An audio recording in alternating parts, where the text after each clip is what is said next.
રૂપાલી છેલ્લા થોડા દિવસથી જોવા જઈએ તો રાજ્યમાં ભર ઉનાળે ચોમાસા જેવો માહોલ સર્જાયો છે. ખાસ કરીને ગઈકાલથી જ રાજ્યના મોટાભાગના વિસ્તારોમાં વાતાવરણમાં બદલાવ જોવા મળી રહ્યો છે, ફેરફાર જોવા મળી રહ્યો છે. ગઈકાલે રાત્રે પણ અમદાવાદ સહિતના કેટલાક વિસ્તારોમાં ભારે પવન ફૂંકાયો હતો, કેટલીક જગ્યાએ વરસાદી વાતાવરણ જામ્યું હતું. અને આજની જો વાત કરીએ તો અત્યારે હું આપને અમદાવાદનું વાતાવરણ બતાવી રહી છું. અમદાવાદમાં ભારે પવન ફૂંકાઈ રહ્યો છે.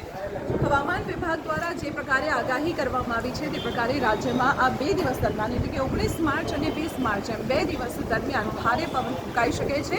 50 થી 60 કિલોમીટરની ઝડપે પવન ફૂંકાવાની શક્યતાઓ છે અને તેની અસર અત્યારે અમદાવાદમાં જોવા મળી રહી છે. જો વરસાદની વાત કરવામાં આવે તો રાજ્યના મોટા ભાગના વિસ્તારોમાં, ખાસ કરીને સૌરાષ્ટ્રની વાત કરીએ, કચ્છની વાત કરીએ કે પછી દક્ષિણ ગુજરાતની વાત કરીએ, આ તમામ જગ્યાએ વરસાદી માહોલ જામી ચૂક્યો છે. અને હવામાન વિભાગે કરેલી આગાહી પ્રમાણે કેટલાક વિસ્તારોમાં જે દરિયાકાંઠાના વિસ્તારો છે ત્યાં પણ પવનની ગતિ વધુ જોવા મળી શકે છે. છેલ્લા 2 દિવસથી વેસ્ટર્ન ડિસ્ટર્બન્સની અસરને કારણે અત્યારે રાજ્યનો માહોલ, વાતાવરણ જે છે તે બદલાયેલું જોવા મળી રહ્યું છે. ભર ઉનાળા વચ્ચે અત્યારે ચોમાસાનો માહોલ જોવા મળી રહ્યો છે. છેલ્લા થોડા દિવસથી ઉકળાટ અને ગરમીથી જે પરેશાન લોકો હતા તેમને ચોક્કસ ઉકળાટ અને આ ગરમી વચ્ચે રાહત મળી હશે, પરંતુ જોવા જઈએ તો ખેતીને આ વરસાદને કારણે નુકસાન થવાની શક્યતાઓ જોવાઈ રહી છે. અને તેમાં પણ જ્યારે કેરીનો પાક અત્યારે પીક ઉપર છે, જ્યારે કેરી ઉતરવાનો સમય છે અને તે સમય છે, વાતાવરણમાં આવેલો આ બદલો કેરીને મોટા પાયે નુકસાન પહોંચાડી શકે છે. તો જે રીતે હવામાન વિભાગની આગાહી છે તે પ્રકારે આવું જ વાતાવરણ આવતીકાલે પણ રહે